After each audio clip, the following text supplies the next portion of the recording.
Hello, Helldiver recruits, and what a fine patriotic day it is for spreading the seeds of democracy across the universe. We welcome you to this brief historical recap to best prepare you to understand the conflicts ahead. Firing red-hot bullets of solid democracy into the hearts and minds of bugs and cyborgs is one thing, but knowing why you're firing red-hot bullets of solid democracy into the hearts and minds of bugs and cyborgs is entirely another. Let's take a look back to Super Earth year 2084. Humanity was just starting to travel through the stars at a large scale, while our planet was thriving and prosperous under our new global unified system of managed democracy. Done were the complications of voting for individual people and having to do manual work of understanding their campaign platforms. The new system of computerized voting surveys allowed the Federation to supply voters with a simple questionnaire, from which the results were tabulated together to form an understanding of the candidate you'd most likely vote for, and thus your vote was cast. True democracy and liberty for the entire world.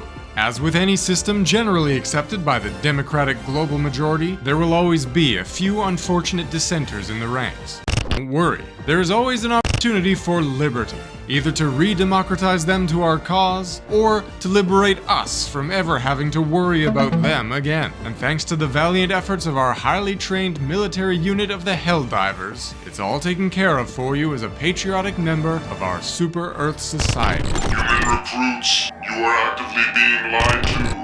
Thralls to the spell, blind to the dogma that owns you. The dogma that you are actively and currently willing to sign up to be owned by.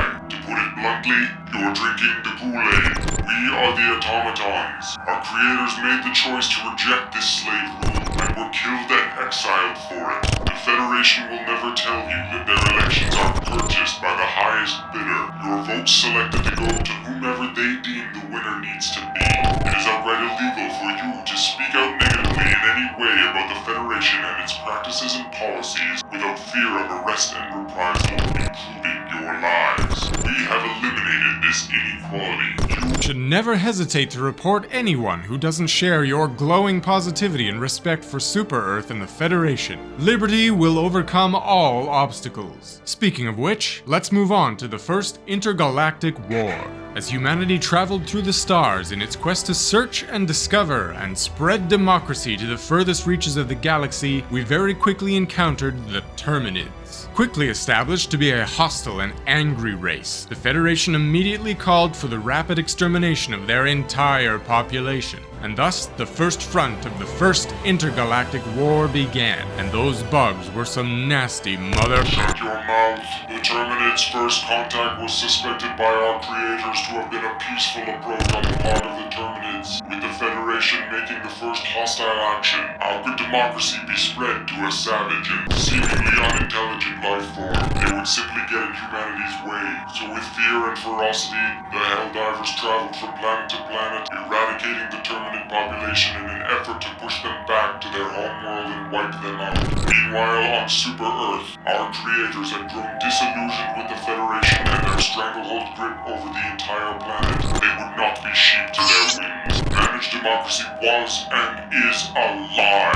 They protested the war against the Terminids and were labeled as hippies and socialists. They were exiled to the fringes of society, and there is where their ambitions grew, as they decided to secede from the Federation. That is when the Federation sent a team of 50 Helldivers to the separatist planet of Northman's Creek. They landed in the Parliament building and killed everyone inside, hoping to quell the movement, but they did not succeed.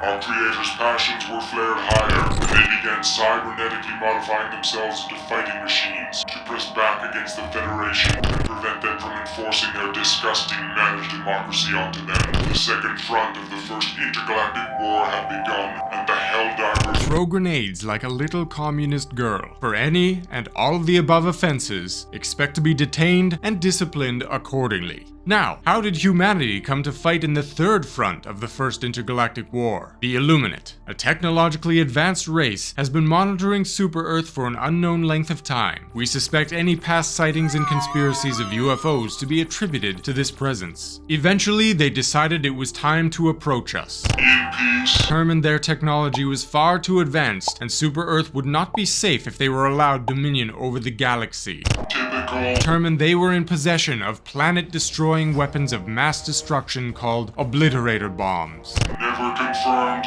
Likely propaganda. To smear them like democratic butter over freedom toast, while sipping gently on liberty.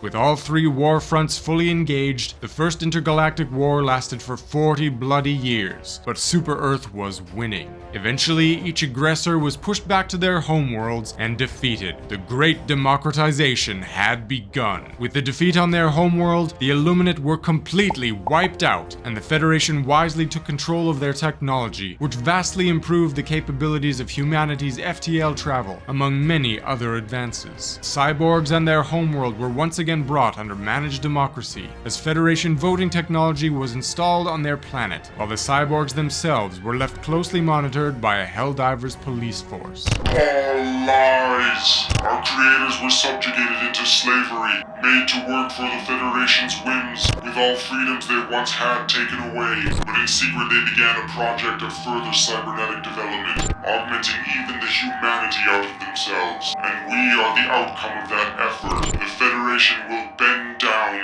and Suck on nuts all day. Salty. But those are just the kinds of whimsical things humanity now had the freedom to do in the 100 years of peace that began. But what about the Terminids? Well, the Federation scientists during the war discovered that the Terminids decomposed very efficiently into a very potent fossil fuel known as element E710. And it just so happened that this was the perfect fuel for the new FTL technology recently inherited by our conquest of the Illuminate. Chalk another one up to democracy. The Federation began breeding and farming Terminids for their E710, and with a never-ending fuel source, humanity settled the galaxy to an even greater extent.